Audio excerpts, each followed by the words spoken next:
ರಾಜಭವನಕ್ಕೆ CM DK Shivakumar ಆಗಮಿಸಿದ್ದಾರೆ. ಈಗ ಪಟ್ಟಿಯನ್ನ ಖುದ್ದು ತೆಗೆದುಕೊಂಡು ಸಿಎಂ ಹೋಗಿರುವಂಥದ್ದು ಮಾಂಕಾಳ ವೈದ್ಯ ಆನೇಕಲ್ ಶಿವಣ್ಣರವರನ್ನ ಕೂಡ ಡಿಕೆ ಶಿವಕುಮಾರ್ ಇಲ್ಲಿ ಕರೆದೊಯ್ದಿದ್ದಾರೆ. ಲೋಕಭವನಕ್ಕೆ ಖುದ್ದು ಡಿಕೆ ಶಿವಕುಮಾರ್ ಈಗ ತೆರಳಿರುವಂಥದ್ದು, ಅಂದ್ರೆ ಪಟ್ಟಿಯನ್ನು ತೆಗೆದುಕೊಂಡು ಹೋಗಿದ್ದಾರೆ ರಾಜಭವನಕ್ಕೆ. ಈಗ ಡಿಕೆ ಶಿವಕುಮಾರ್ ಆಗಮಿಸಿರುವಂಥದ್ದು,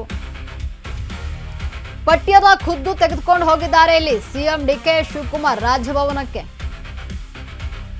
ಮಾಂಕಾಳು ವೈದ್ಯ ಆನೇಕಲ್ನ ಶಿವಣ್ಣರನ್ನ ಡಿಕೆ ಶಿವಕುಮಾರ್ ಕರೆದೊಯ್ದಿದ್ದಾರೆ. ಜೊತೆಗೆ ಅಸಮಾಧಾನಿತರನ್ನ ತಮ್ಮ ಜೊತೆ ಕರೆದೊಯ್ದಿರುವಂಥದ್ದು ಡಿಕೆ ಶಿವಕುಮಾರ್. ತಮ್ಮ ಕಾರಿನಲ್ಲಿ ಇಬ್ಬರನ್ನು ಕೂಡ ಡಿಕೆ ಶಿವಕುಮಾರ್ ಇಲ್ಲಿ ಕರೆದುಕೊಂಡು ಹೋಗಿರುವಂಥದ್ದು. ರಾಜಭವನಕ್ಕೆ ಆಗಮಿಸಿದಂತಹ ಸಿಎಂ ಡಿಕೆ ಶಿವಕುಮಾರ್ ಪಟ್ಟಿಯನ್ನ ಖುದ್ದು ತೆಗೆದುಕೊಂಡು ಹೋಗಿದ್ದಾರೆ. ಸಿಎಂ ಡಿಕೆ ಶಿವಕುಮಾರ್ ಏನು ಸಚಿವರ ಪಟ್ಟಿ ಏನು ಬಂದಿದೆ ಅದನ್ನ ಖುದ್ದು ಡಿಕೆ ಶಿವಕುಮಾರ್ ಅವರು ತೆಗೆದುಕೊಂಡು ಹೋಗಿರುವಂಥದ್ದು. ಜೊತೆಗೆ ಮಾಕಾಳ್ ವೈದ್ಯ ಆನೇಕಲ್ ಶಿವಣ್ಣರನ್ನ ಜೊತೆ ಕರೆದುಕೊಂಡು ಹೋಗಿದ್ದಾರೆ. ಇವರಿಬ್ಬರಿಗೂ ಕೂಡ ಸಚಿವ ಸ್ಥಾನ ಕೈ ತಪ್ಪಿತು, ಹಾಗಾಗಿ ಅಸಮಾಧಾನಿತರಾಗಿದ್ದಾರೆ. ನೋಡಿ, ಈಗ ಅಸಮಾಧಾನಿತರನ್ನ ತಮ್ಮ ಕಾರ್ನಲ್ಲಿ ತಮ್ಮ ಜೊತೆಯಲ್ಲಿ ಅವ್ರನ್ನ ಕರೆದುಕೊಂಡು ಹೋಗಿದ್ದಾರೆ ರಾಜಭವನಕ್ಕೆ. ಖುದ್ದು ಇಲ್ಲಿ ಡಿಕೆ ಶಿವಕುಮಾರ್ ತೆರಳಿರುವಂಥದ್ದು, ಆಗಮಿಸಿರುವಂಥದ್ದು. ಏನು ಪಟ್ಟಿಗ ಕಳಿಸ್ಕೊಟ್ಟಿರುವಂಥದ್ದು ಸಚಿವರ ಪಟ್ಟಿಯನ್ನ, ಆ ಪಟ್ಟಿಯನ್ನ ತೆಗೆದುಕೊಂಡು ರಾಜಭವನಕ್ಕೆ ಎಂಟ್ರಿ ಕೊಟ್ಟಿದ್ದಾರೆ ಇಲ್ಲಿ ಡಿಕೆ ಶಿವಕುಮಾರ್. ಯಾರೆಲ್ಲ ಅಸಮಾಧಾನಿತರಿದ್ರು, ಅಂದ್ರೆ ಯಾರೆಲ್ಲ ಸಚಿವ ಸ್ಥಾನದ ಆಕಾಂಕ್ಷಿಗಳಿದ್ರು ಅವರುಗಳನ್ನ ಹೇಗೆ ಇಲ್ಲಿ ಮನವೊಲಿಸುವಂಥದ್ದು ಅನ್ನೋದು ಡಿಕೆ ಶಿವಕುಮಾರಿಗೆ ಒಂದು ಸವಾಲಂತಾನೆ ಹೇಳಬಹುದು. ಯಾಕಂದ್ರೆ ಸಚಿವ ಸ್ಥಾನದ ಆಕಾಂಕ್ಷಿಗಳು ತುಂಬಾ ಜನ ಇದ್ರು.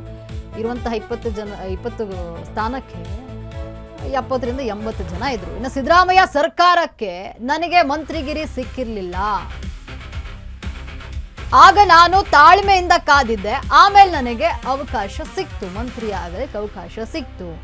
ಪಕ್ಷ ನಿಷ್ಠೆಗೆ ಅವಕಾಶ ಸಿಕ್ಕೇ ಸಿಗುತ್ತೆ, ತಾಳ್ಮೆ ಬೇಕು ಅಷ್ಟೇ. ಪಕ್ಷ ನಿಷ್ಠೆ ಇದ್ರೆ ಅವಕಾಶ ಸಿಕ್ಕೇ ಸಿಗುತ್ತೆ. ಪಕ್ಷ ಕೆಲವೊಂದು ತೀರ್ಮಾನವನ್ನ ತೆಗೆದುಕೊಳ್ಳುತ್ತೆ, ಅದಕ್ಕೆ ಎಲ್ಲರೂ ಬದ್ಧರಾಗಿರ್ಬೇಕು ಅಂತ ಸಿಎಂ ಡಿಕೆ ಶಿವಕುಮಾರ್ ಇಲ್ಲಿ ಮಾತನಾಡಿದ್ದಾರೆ. ನೋಡಿ, ಏನು ಕೆಲವರಿಗೆ ನೋವಾಗಿದೆ ಅಂತ ನನಗೆ ಗೊತ್ತು, ಯಾರೆಲ್ಲ ಸಚಿವ ಆಕಾಂಕ್ಷಿಗಳಿದ್ರೆ ಅವ್ರಿಗೆ ನೋವಾಗಿದೆ ಅಂತ ನನಗೆ ಗೊತ್ತು. ಅವರಿಗೆಲ್ಲ ನಾನು ಮನವಿ ಮಾಡ್ತೇನೆ, ತಾಳ್ಮೆಯಿಂದ ಇರಿ, ದುಡುಕಿ ನೀವು ರಾಜೀನಾಮೆ ಕೊಡ್ತೀನಿ ಅಂತೆಲ್ಲ ಹೇಳಬಾರ್ದು, ತಾಳ್ಮೆಯಿಂದ ಇರಿ ಅಂತ ಅತೃಪ್ತರಿಗೆ ತಾಳ್ಮೆಯ ಪಾಠವನ್ನು ಮಾಡಿದ್ದಾರೆ ಸಿಎಂ ಡಿಕೆ ಶಿವಕುಮಾರ್. 2014ರ ಆ ಘಟನೆಯನ್ನು ನೆನಪಿಸ್ಕೊಂಡಿದ್ದಾರೆ ಮುಖ್ಯಮಂತ್ರಿ ಡಿಕೆ ಶಿವಕುಮಾರ್. 2014ರಲ್ಲಿ ಏನು ಸಿದ್ದರಾಮಯ್ಯ ಸರ್ಕಾರ ಇತ್ತಲ್ಲ, ಆಗ ನನಗೆ ಮಂತ್ರಿಗಿರಿ ಸಿಕ್ಕಿರ್ಲಿಲ್ಲ, ನಾನು ಆಗ ತಾಳ್ಮೆಯಿಂದ ಕಾದಿದ್ದೆ, ನನಗೆ ಮಂತ್ರಿಗಿರಿ ಸಿಕ್ತು. ತಾಳ್ಮೆಯಿಂದ ಕಾಯಿರಿ, ಖಂಡಿತ ಮಂತ್ರಿಗಿರಿ ಅಂದ್ರೆ ಮುಂದೆ ಸಿಕ್ಕೇ ಸಿಗುತ್ತೆ ಅನ್ನುವಂಥದ್ದನ್ನ ಇಲ್ಲಿ ತಾಳ್ಮೆಯ ಪಾಠವನ್ನು ಮಾಡಿದ್ದಾರೆ. ಯಾರೆಲ್ಲ ಅಸಮಾಧಾನಿತರಿದ್ರು ಅಂಥವರಿಗೆ ಪಕ್ಷ ನಿಷ್ಠೆ ಇದ್ರೆ ಖಂಡಿತ ಇಲ್ಲಿ ಅವಕಾಶ ಸಿಕ್ಕೇ ಸಿಗುತ್ತೆ,